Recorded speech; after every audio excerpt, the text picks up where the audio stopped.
तो आप सभी के मन में सवाल होगा कि अब पाकिस्तान का नया चेहरा पीएम का कौन होगा, और आपके मन में ये भी सवाल होगा कि पीएम का चेहरा लगभग 5 साल का होता है, क्योंकि सत्ता हमेशा 5 साल की होती है, तो उससे पहले पीएम का चेहरा क्यों बदला जा रहा है।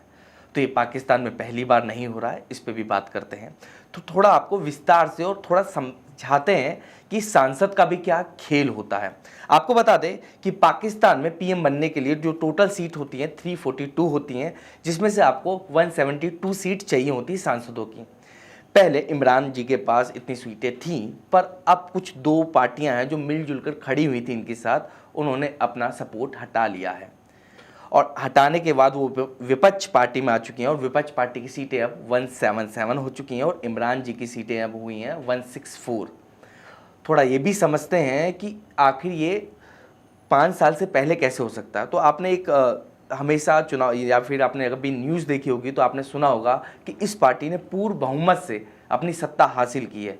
जो पूर्ण बहुमत से सत्ता हासिल करता उसको कोई हिला नहीं सकता है, और जो मिलजुल कर सरकार बनाती हैं, यानी छोटी छोटी पार्टियां जो मिलजुल कर अपनी सीटें इकट्ठा करती हैं और फिर जाके जब अपनी सत्ता बनाती हैं, तो वो जब चाहे जब या फिर किसी और के ऑफर को एक्सेप्ट कर कर अपनी सत्ता चेंज कर सकती है, और यही लॉस हो जाता है जो सत्ताधारी सत्ता पर बैठा होता है। यही इमरान के साथ हुआ।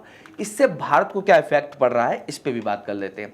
जब दो पार्टी आपस में लड़ती हैं और उनकी अंदर की बात खोलती हैं, तो वो बातें भी सामने आती हैं जो शायद गोपनीय होनी चाहिए। तो पाकिस्तान के खुद मंत्री कह रहे हैं कि जम्मू कश्मीर बचने के कगार पर नहीं है, यानी पाकिस्तान से तो कश्मीर चला गया है, अगर शुक्र है अगर कुछ इलाका बचा पाए पाकिस्तान। ये भी हालात आ चुके हैं, यानी कि आप समझ सकते हैं भारत का दबदबा कितना बढ़ चुका है 370 हटने के बावजूद भी।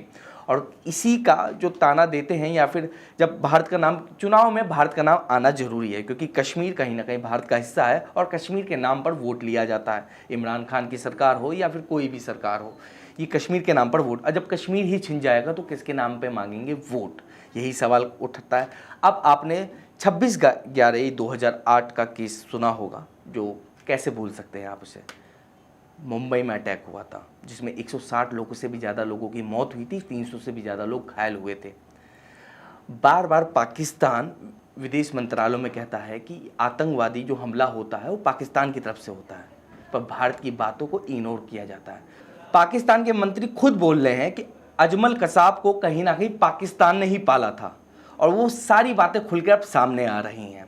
तो समझने वाली बात है कि इमरान खान आज हट जाएं, कल हट जाएं, हो सकता है ये जो वीडियो शूट हो रही है जब भी इमरान खान हट जाए, जिस समय संसद की मीटिंग होगी वोटिंग के दौरान, उस समय उनको इस्तीफा देना पड़ेगा, क्योंकि उनके पास अब उतनी सीटें नहीं बच पाएंगी। और भी अपडेट्स के लिए बने रहें और थंबनेल के साथ। धन्यवाद।